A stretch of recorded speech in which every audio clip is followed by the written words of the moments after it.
This is a CBS News special report. The flight of Apollo 10. Brought to you by Western Electric, manufacturing and supply unit of the Bell System, as part of our continuing coverage of important news events. Reporting from the CBS News Apollo headquarters in New York, correspondent Walter Cronkite. Good afternoon. Apollo 10 is now on the far side of the moon on its 12th revolution of the lunar body. And this is the critical time behind the moon, because at this time, the two spacecraft should be separating, undocking for the trip Stafford and Cernan will make on a subsequent pass within 10 miles of the surface of the moon, the landing site for Apollo 11 in July. But there has been some trouble aboard the spacecraft, and now at Mission Control in Houston, they're waiting anxiously for the men to reacquire the signal as they come around to the near side of the moon some 13 minutes from now to report on whether they have indeed undocked and whether this mission is to be a complete success or not. The trouble has been in pressurizing and depressurizing the tunnel between the command module and the lunar module. That trouble developed a couple of hours ago. They worked out what they thought was a solution, and then just before they lost a signal to the Earth, it turned out that there was a little more problem than they thought at first, because the two spacecraft were not staying firmly docked as had been planned, but instead there was some pressure on the docking rings, and the Houston control people didn't like that a bit. So they said if that did not get any worse, or much worse, they could go ahead and undock, but to watch it closely. Perhaps we could go out to Downey, California, to North American Rockwell, where the command module is built, and where their test engineer, Leo Krupp, is standing by, and he can tell us just what the problem is. Leo? Yes, sir, Walter. The problem has been that John Young was unable to vent the pressure out of the tunnel after Stafford and Cernan entered the lunar module. The problem basically is that when the two pilots are in the lunar module and John Young is in the command module, the two pressure hatches are reinstalled. And then if the tunnel has pressure in it, it's tending to force the two vehicles apart. And at this time, the only thing holding the two vehicles together in a dock configuration is the docking probe, which is preloaded to pull the two vehicles together. But with the pressure in there tending to force the two vehicles apart, there's insufficient coefficient of friction between the two docking rings of the lunar module and the command module to prevent the two vehicles from shifting orientation should any roll maneuvers be performed in either vehicle. And this is obviously what has happened, because unable to vent the tunnel down to zero pressure, the coefficient of friction has been low, and I believe the last report from Mission Control has been that the orientation has changed 3 degrees since they originally docked on transposition and docking. And I also understand that they have set a limit of 6 degrees when they come out the other side of the moon here. If they have not shifted more than 6 degrees, they'll be given an okay to undock. Now, the concern here is strictly a structural concern. We could undock at any slippage angle. The problem is the fact that the two vehicles are slipping. We're putting a load on the docking system, on the docking probe.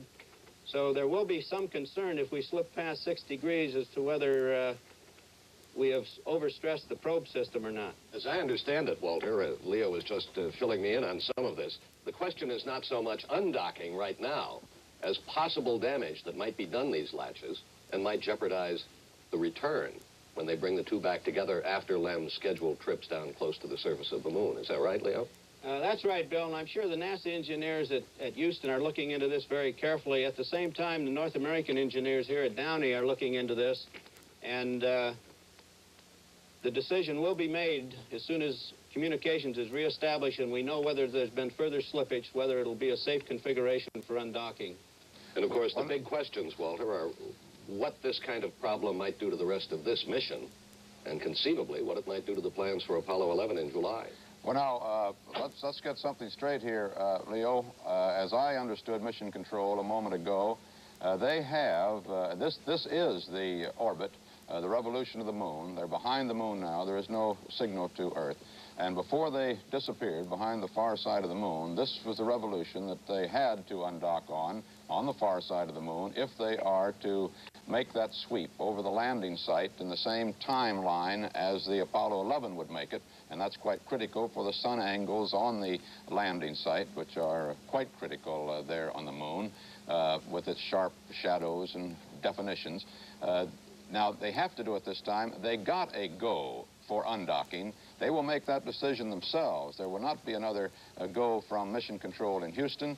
The constraint that Houston put on them was that if that slippage got up to 6 degrees, they should not undock. So if it's not up to 6 degrees, they will go ahead and undock around on the far side of the moon. And as a matter of fact, should be doing that in about 5 minutes from now. Is that right, Leo, do you think? Yes, sir. I probably gave you the wrong impression. They were given a limit of 6 degrees of slippage, and when they lost communications, I believe the angle was at 3. So if they do not exceed 6, they'll probably go ahead and undock on their flight plan profile. All right, now if I can go back again, fellows, and put this in my sort of layman's language, which is befitting of a 6-year-old, the two spacecraft are held together, of course, by these docking rings, these latches that hold them together when the command module and the lunar module are docked. Some of those latches are released in preparation for the undocking of the lunar module, and you've got just the docking rings holding them together. Those docking rings in the 3-foot-long tunnel that is between the hatches at the top of the command module and the top of the lunar module. Those hatches have to be firm and strong, of course, so that the individual spacecraft can be pressurized. In between there, they depressurize the tunnel under normal circumstances so that this pressure that you're talking about, Leo, will not force those rings together in any small maneuvers they make in testing their rockets before undocking, which is what they were doing. But now in testing those rockets, because they could not get all that pressure out and decided to go ahead with, I believe it's 3.5 pounds pressure per square inch instead of the 0 pressure they'd like, they got it down as far as 3.5, but they still got that much. Because they couldn't, when they tested the rockets, apparently there's a shifting between the two spacecraft, which is putting that pressure on the rings. As long as that shifting stays down below 6 degrees, why, they feel it'll be all right, and the pressure on those rings would not be so much as to damage those rings, so they could not redock. I don't know if that's simplified it any, but it reads to me. Is that right, would you say, Leo? Yes, sir. At this time, all 12 of those docking latches are released, so the only thing holding the vehicle together is the preload on the docking probe that's inserted into the drogue on the lunar module. And this shifting, we don't think it's going to probably damage the docking rings any, but it's putting a side load onto the capture latches of the probe, which may prove to be a problem. And I'm pretty sure this is what the NASA and the North American engineering concern is the capture latch of the probe itself, not the docking rings of the two vehicles. And as to why they have the problem in depressurizing, we'll get to that in a moment. CBS News color coverage of the flight of Apollo 10 will continue in a moment. The problem on this revolution of the moon, which has given some concern to Mission Control, and for which they're breathlessly awaiting acquisition of signal in another 4 minutes, began with the inability to depressurize that docking tunnel between the command module and the lunar module. And perhaps Nelson Benton and Scott McCloud out at Grumman Aircraft and Bethpage, Long Island, could tell us what that problem was. Walter, the problem apparently started with way back when the vehicles first docked. It's a matter of mylar to some extent, and so that we can show you a little better what mylar is, we've got some along with us. Scott, can you go through the problem as well as you can as to what actually happened, what we think happened? Well, this is the mylar that we will be speaking about, Walter. If you can hang on to this, I can probably give everybody an idea as to what did happen. Some mylar was lost from one of the hatches, and this mylar lodged in the valve, and therefore the tunnel between the command module and the lunar module that this hatch leads to here could not be depressurized. In order to free this and check the integrity of the tunnel and of the two hatches, the command module hatch and the lunar module hatch, what the crew did was they opened the valve here and then opened the valve on the egress hatch that's down below. This permitted the air to depressurize from the lunar module down a considerable amount. Then they closed the valve on the top and in here, repressurized the lunar module, and this gave them a pressure differential or a lower pressure in the tunnel than they had in either the command module or the lunar module. They then checked the pressure across the two hatches and found out that both held their pressure, and therefore this gave them the integrity check they were looking for. It should be pointed out that the astronauts themselves are in no danger here, physical danger. It's the mission and what they're planning to do that is in danger if they cannot undock as planned. Now, that undocking is supposed to have taken place just 1 minute ago, and we can show you what it looked like if it went off on schedule. That is, if they had not gotten up to that 6-degree differential between the spacecraft and the lunar module. They in separating the spacecraft, the command module moved back a bit and away. They let the probe go and separate in this fashion. Now they drift apart there to 40 feet and hold that position 40 feet apart, while John Young in the command module gets this look of the lunar module and inspects it. He also takes pictures of it for the record and for study on the ground. Get a good look at it, see that it seems to be in good shape. And it should be in this position that they should be coming around the moon just about now. In about 45 seconds from now is the scheduled time for the acquisition of signal. When they come around the moon and they confirm that they have undocked, they will then be prepared to show us some television pictures according to their schedule from the command module of the lunar module. The only television cameras, the color camera, the Westinghouse camera that we have seen such beautiful pictures from, and a standby RCA black and white camera are in the command module. The lunar module does not have cameras. So we will not see that sweep by television down to that dangerous terrain of the moon to within 10 miles of it, which comes just a little later this afternoon. They make that descent at 4:35 Eastern Daylight Time this afternoon, an hour and 20 minutes from now, if all goes well. Now we should be hearing acquisition of the spacecraft from Mission Control shortly. We're, of course, plugged into Mission Control and waiting for that word.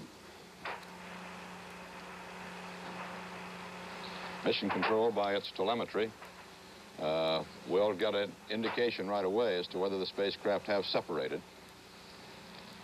And then they will get, shortly after that, voice communication with the spacecraft. That's been the normal routine on the circle of the moon.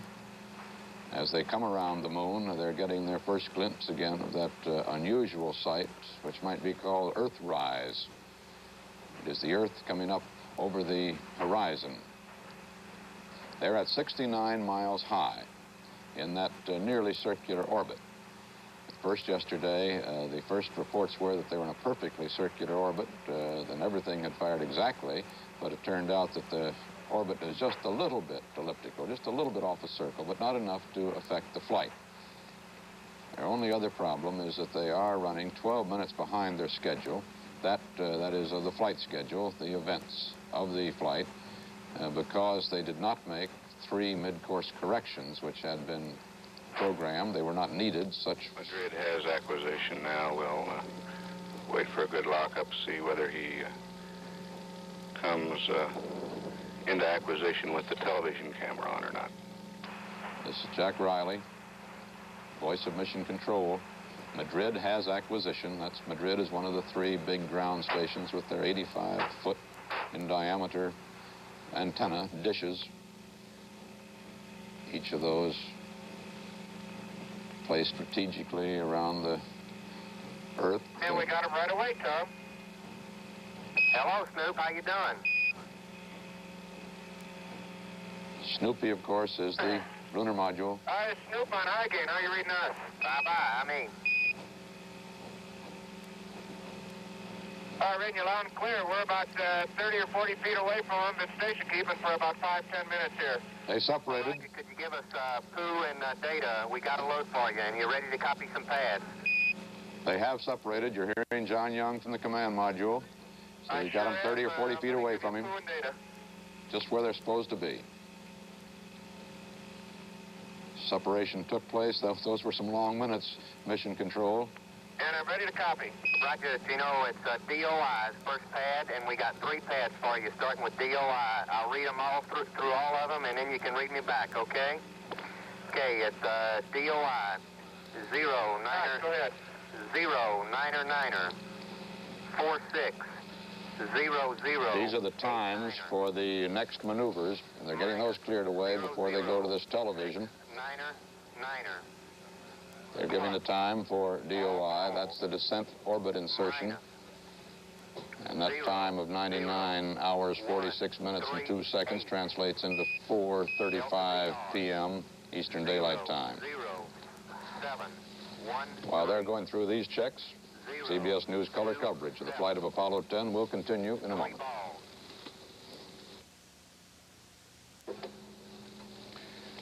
And from Mission Control in Houston, they're reading up corrections on the timeline by a few seconds of when they will go through their most important maneuvers of this whole flight. And here is a picture from the command module. Okay, John said he's not reading you. While I'm copying this, he said he's got a picture of the limb if you want to look at it on TV. We have it, Gino. We're ready to continue with Noun 81 if you're ready. I'm ready to copy. Go ahead. Plus 0. Houston clearly wants to get these nuts and bolts of this flight out of the way before they look at pictures. Minus What we can see there, he's obviously got the camera mounted in the window as John Young goes ahead reading off or taking off these figures from the ground tracking stations as to the times of the maneuvers to come. Maybe Leo Krupp out in Downey can tell us what we're seeing through the window there at the moment. 0 1 6 7 5. I believe John has that TV camera mounted in the right-hand rendezvous window, and what you're seeing is the lunar module flying in close proximity. I believe he's going to move out about 25 or 30 feet. And as soon as they get this pad copied, they'll probably go into their inspection of the lunar module, and Tom Stafford will maneuver the lunar module around so we can look at all sides of it. Got any idea what that is we're seeing right there, Leo? No, I can't quite make it out on my monitor, Walter. No, I can't either here.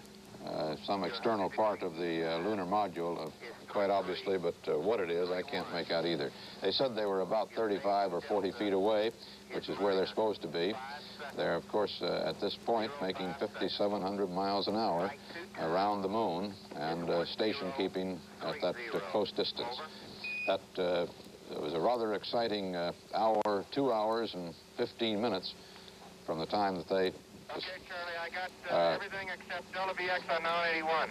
From the time that they first discovered the pressurization problem until the signal was reacquired coming around the moon this time, and it was confirmed that they were able to undock. And now for the big part of this program later this afternoon. Let me try to raise Charlie Brown. Charlie Brown, Houston, over.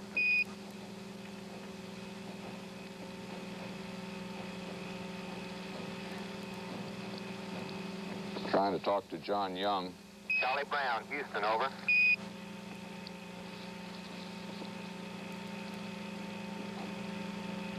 this is Snoopy. He's reading you loud and clear. Roger. He's copying the pads, and we're not reading him at all, Snoop. And I'm ready with the PDI board pad if you're ready to copy, over. Okay. For some reason or other, the ground, PDI board, go ahead. Mission Control in Houston, 0, 0. we of the television audience are not hearing Charlie Brown, the code name for the command module in which John Young now is flying alone. His companions of Apollo 10 are there in that lunar module you see from the right-hand window of the command module. That is called Snoopy. Characters out of Charles Schulz's popular cartoon. You can see down the lower left-hand corner those 10 magic steps to the moon that will be descended on the next lunar module to fly around the moon, Apollo 11, by the Apollo 11 crew when they land on the moon in July, if all continues to go well with this flight. In other words, the lunar module that we see there is canted over about 45 degrees, the top of it heading up to the upper right-hand corner of your screen, the lower part of it down to the lower left-hand side of your screen. It's 15 seconds at 10%. We can make out much more of it here now, of course. Until completion. You can see the dividing point between the upper stage and the lower stage. The two astronauts are in the upper stage. The lower stage is not inhabitable. They remain in the upper stage, and in the lunar landing, that lower part stays on the moon's surface, and they blast off from it as a launch pad. They will do the same thing on this flight, but make that separation at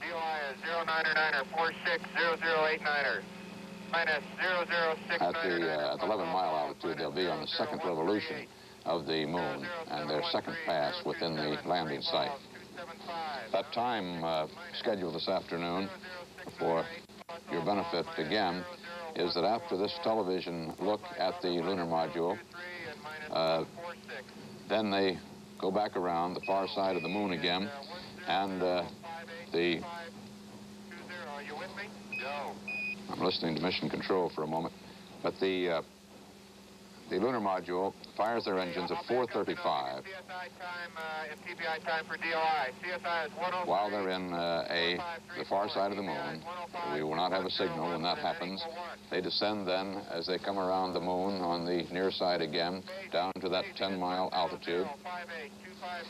They reach that point at 4:35, at 5:47 that is.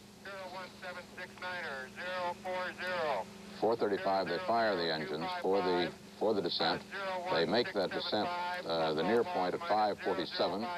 They fire the engines again at that point to go into a very high orbit out around the moon, puts them out 200 miles above the moon on the far side. They swing around the next time. They come down within 11 miles of the lunar landing site 2. They're at the Sea of Tranquility. And this time, when they fire to rejoin the command module and to rendezvous with it and to dock later tonight. 4550 +00931. Plus all balls, plus 00011. 00931. 02200. Scott McCloud, out at Grumman, we've been listening to this read-up of these figures back and forth. We heard from Tom Stafford saying that John Young could hear him all right, but apparently John Young's transmission to us was lost for a while, to the ground that is. What are they doing in the lunar module at this moment? Well, at the present time, they're preparing to make their maneuvers probably around to show the command module all sides of the lunar module, a complete check. As you recall, they have already opened the landing gear. It has been deployed. You can, I think, on the monitor that I have here, see the forward gear, and I think you pointed out the ladder going down. These numbers that are being read to them are the numbers that they will enter in the computer and the numbers that they will be checking to make sure that they perform all of the burns correctly, that their updating is proper. Scott, it's going to be the lunar module that does the turning around, the little pirouette there for Charlie Brown. dancing out in front of him. He's going to remain steady with the television camera, and it's the lunar module that's going to do the performing. Yes, that's correct. Very similar to the way they did in Jim McDivitt's flight. Right. Should be pointed out that the space people have grown exceedingly confident of their engineering skills. This is only the second flight in space of a lunar module. It's the first, of course, in the moon environment with its strange gravitational anomalies, in this deeper space in which the command module must re-rendezvous with the lunar module, or these fellows have no way to come home. It's a critical flight in every sense of the word.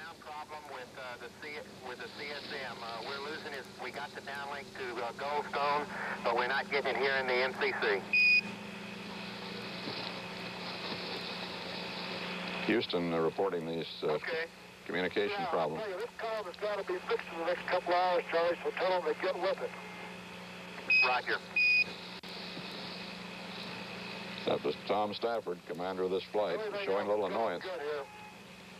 Saying everything's looking good there, but annoyed with this ground link communications problem. You just heard Mission Control say that the Goldstone, which is the tracking station in California, is getting the downlink, that is the transmissions from Charlie Brown, from John Young in the command ship, but they're not getting them in Houston.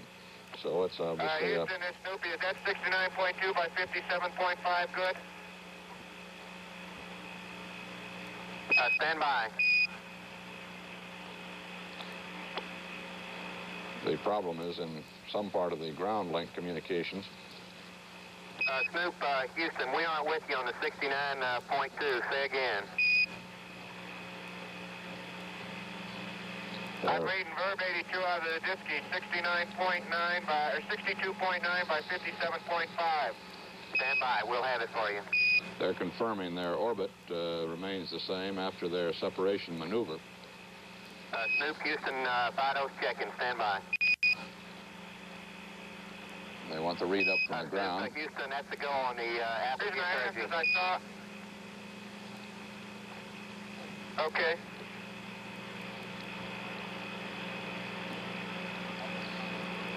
Their apogee, or apolune, their highest point over the moon, is a little bit higher than the circular route they had expected. About 7 minutes away from the separation burn.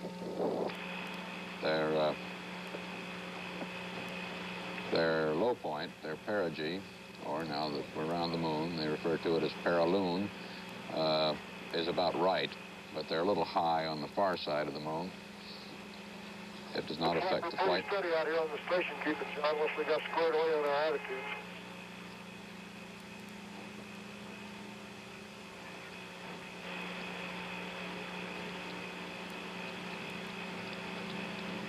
Okay.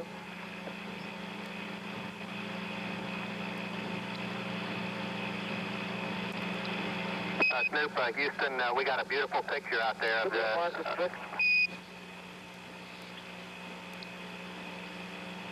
Roger, I will. I'll mark it 6 minutes. Charlie Brown, we finally got you, over. No, that wasn't 6 minutes. What was it, Jose? Okay, I got 5 seconds to 6 minutes. Okay.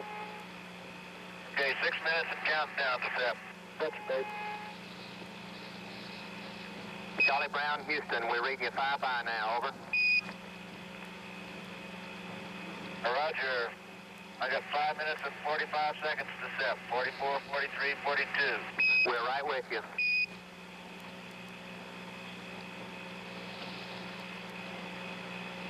Houston, this is Snoopy. With that drift you saw, how do you expect our platform to be? How close to good alignment? Right, we expect very small torquing angles in all axes, over. That's good to hear. Thank you. The platform alignment is we can get back on the normal after that installation kind of goofed us up, Charlie, but everything's looking good here. That's Stafford. Roger, Tom. Could you, one question on the tracking light. Have you tried it? Stand by. John, there's a tracking light for you. Yeah, please turn it off. It works. Great, thank you. We saw it. This is Air Force Major Charles Duke, who is the capsule communicator, one of the later class of astronauts.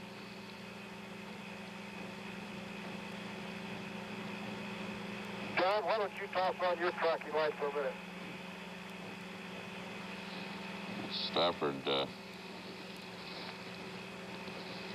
Stafford asking John Young to try his tracking lights. Tracking lights needed for the rendezvous, for the visual portions of the rendezvous. They are brought together. Roger, that's mine. By radar. Maybe underneath the vehicle. I don't think you can see it. Yeah, I saw one reflection here. We're okay. But in the closing moments of the rendezvous, it's nice to have those lights on there.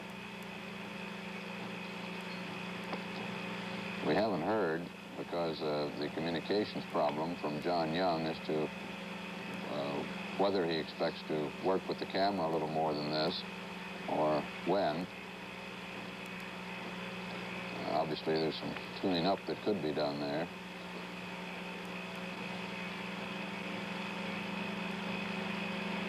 We see the lunar module against the darkness of space, not against the reflected light of the moon.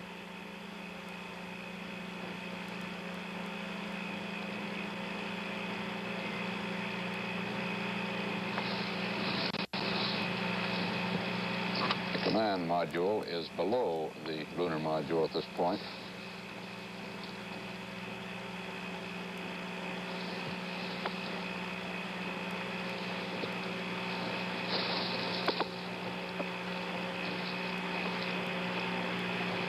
Young will be very shortly, in a couple of minutes from now, firing his engines to separate further from the lunar module.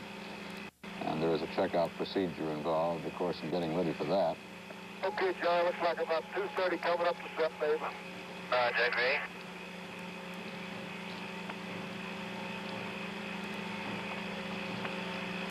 If you can pass on to our support divisions, this Hasselblad Snapbacks has failed about 3 or 4 times on us. Roger, Snoop. We copy. We're still getting some pictures, though.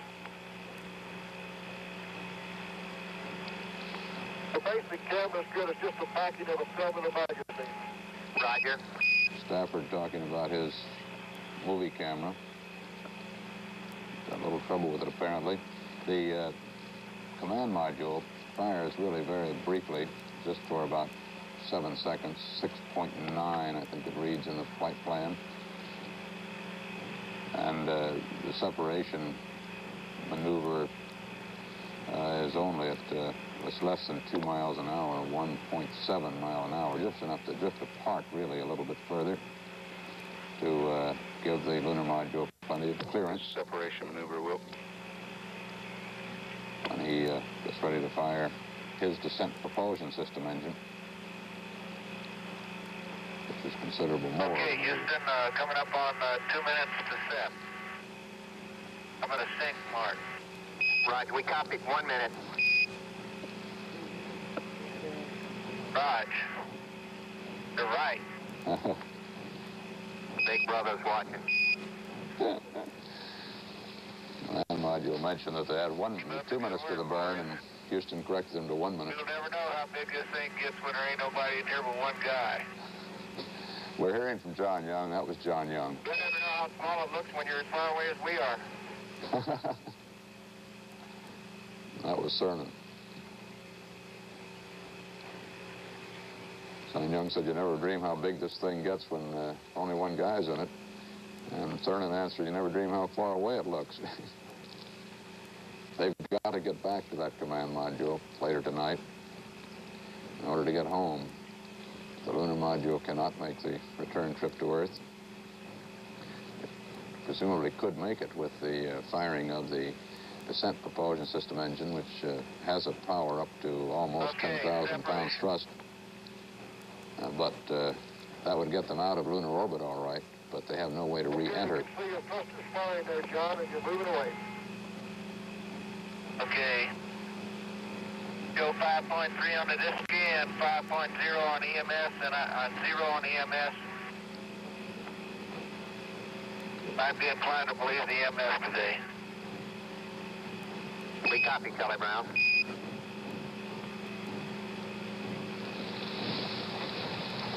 Okay, Jose, so adios, and we'll see you back in about 6 hours.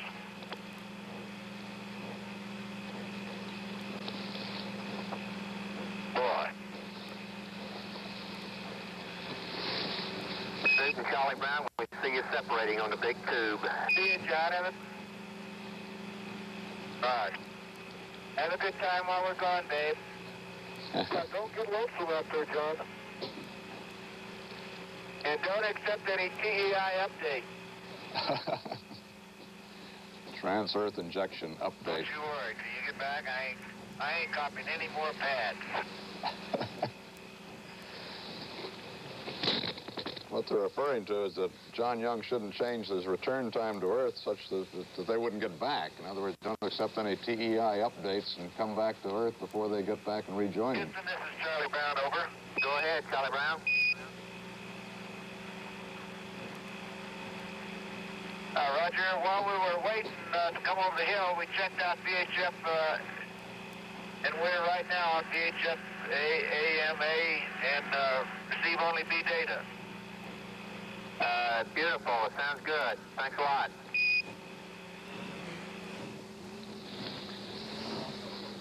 John's doing something with that camera. You saw his hand coming of it, and he's moving it around. Whether there's going to be more television on this pass or not, we don't know. It wasn't scheduled to be much longer than that, and the lunar module is obviously getting rather dim in the picture.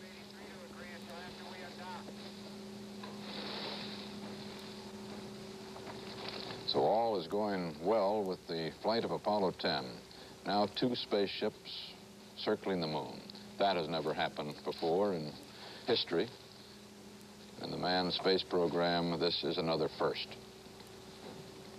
2 manned spaceships now flying there just a few miles apart.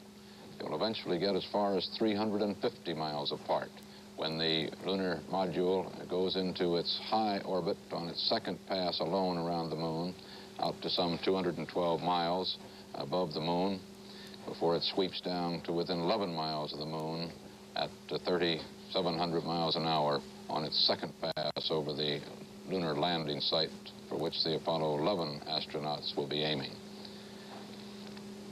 It's about 6 hours that they'll be apart. As you heard John Stafford say, we'll see you in 6 hours, John.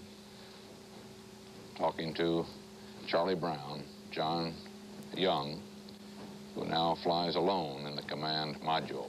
He's got a mighty important job to do, because now with each of the maneuvers of the lunar module, he does mirror image burns or preparations for them, so that at any time he can go to rescue the lunar module if it cannot come back to him.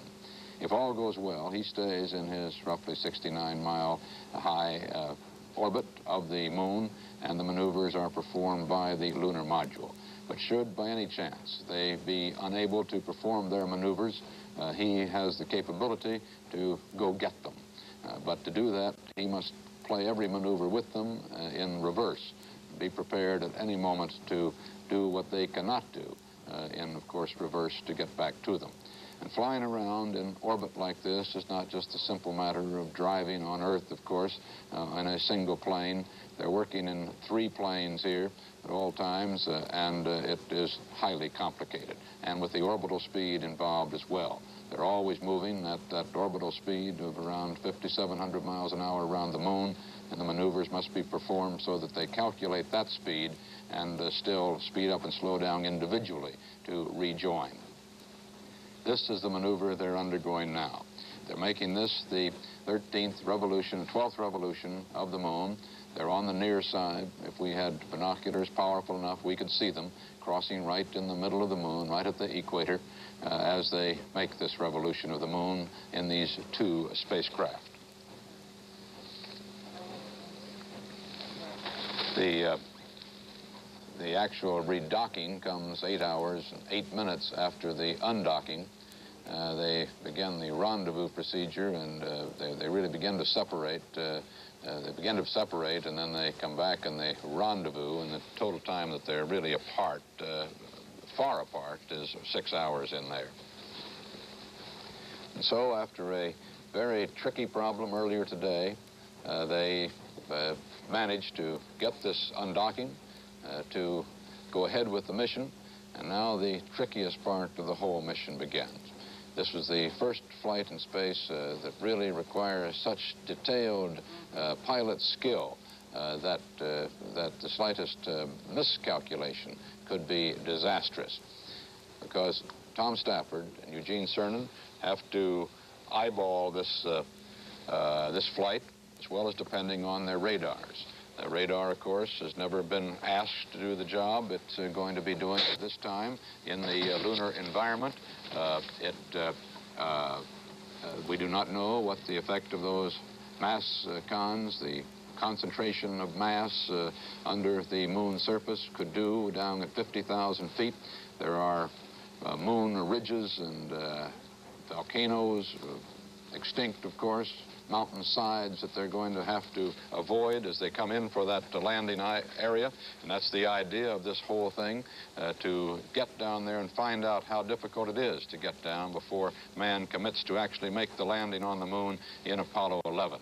As Tom Stafford said yesterday, after they got their first real look at the moon's surface and then gave us that extraordinary look in the television transmission last night, it's going to be a real trick to go down among those mountains tomorrow.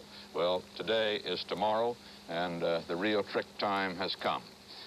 The timeline, let me give it to you once more as to what is going to happen here this afternoon. It is now Eastern Daylight Time, 3:43 p.m. Well, at 4:35 p.m., they fire their engines on the far side of the moon. They, again, are out of touch with the Earth. We won't know until they come around about, it'll be 35 minutes later that they have performed that function properly. That's when they fire their descent propulsion system engine for the first time and go into that orbit which will bring them down within 10 miles of the moon at 5:47 p.m. We'll be back for those maneuvers to report them to you from the CBS News Space Center. This is Walter Cronkite at the CBS News Space Center. Good afternoon. This has been a CBS News special report, The Flight of Apollo 10, brought to you by Western Electric, manufacturing and supply unit of the Bell System, as part of our continuing coverage of important news events. Next Apollo update in 45 minutes at 4:30 Eastern Time. This is CBS.